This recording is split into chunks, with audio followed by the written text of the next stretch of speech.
Thank you.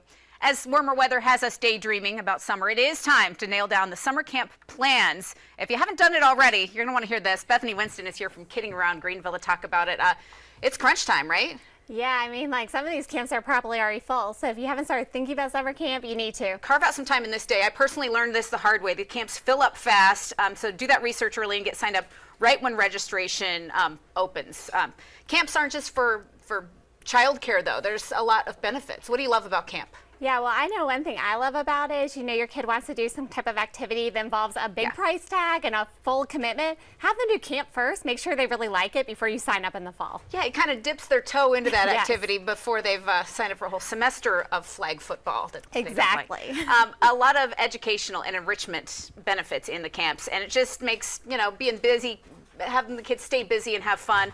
The types of camps would start with an overnight camp. Who's a candidate for an overnight camp? Yeah, so I think first of all, you want your kid to be old enough where they don't mind staying overnight for several nights. I actually used to be a counselor at one of these, and so you don't want your kid to go and be miserable because they miss mom. Right. But it's great for an older kid who wants to have some adventure. And there's that rite of passage though. The first time they go, they're going to be a little bit nervous, but then they overcome that and have the best camp ever. Exactly. Yeah, those stories happen all the time. And then there's the general day camp.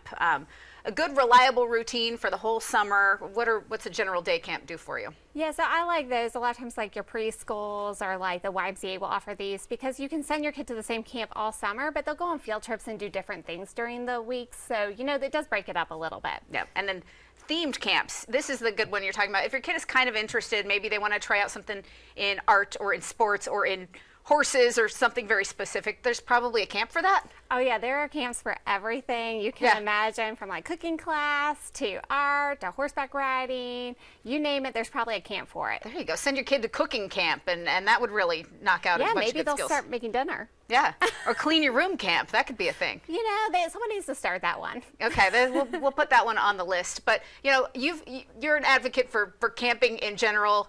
Did you go to camps when you were a little kid? I went to overnight camp, but a lot of these specialty camps I think are kind of a new thing. It just seems like they've grown over the past couple of years. Yep. Have you, and I think you've pieced this all together on the website. What's the way, if you're talking to that parent right now who's watching going, okay, today's crunch time, what's their method going to be in nailing down the right camp? What are they going to consider? Yeah, so I think it's just important to consider your kid.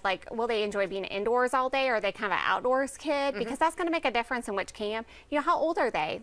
Do they want a full day camp? Or if they're younger, maybe just half day is best to start out. Yeah, or maybe you're doing something to kind of get them out of their comfort zone a little bit, but whatever it is, it's going to be great. And then the time options, I think, are the big ones. You've got to know when the drop-off is and when the pickup is, because there's a lot of variety there, and that can really rule out a working family. Right, because if you have to be at your job at 8 o'clock, you need a camp where you can drop off early enough to do that. Any favorite camps in town as you've been going through all this research for us? Oh, it's so hard to choose. There's so many good ones, but I know Roper Mountain Science Center is a favorite. They probably already filled some of theirs.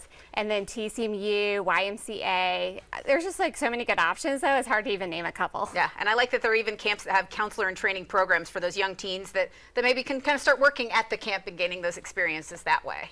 Yeah, my son did one of those last year. They can go, they're a little too old for camp, but they're old enough to help. All right, well, people can find that whole article on your website. And interestingly enough, Kidding Around Greenville celebrating 10-year anniversary. Happy anniversary. That's a huge one. Thank you. We're so excited. What are you doing to celebrate? So we are having a big birthday party for Kidding Around at the Children's Museum on Friday. Yeah. So we've sold all the tickets for it, but we're going to have so much fun, so many activities for the kids, and it'll be a great celebration. All right, yeah, and I know that is all packed out. We're going to have some fun with that. One of the a lady who puts on a good cupcake demonstration will be at your event, and she's going to join us too. So, Bethany, thank you for the help planning out summer camp. It's a big time. Yes, thank you. People can find that advice, that complete article on Kidding Around Greenville. We've got a link on our website. And on screen now, a lot of ways to find Kidding Around Greenville, really a valuable resource for families, and we certainly appreciate you.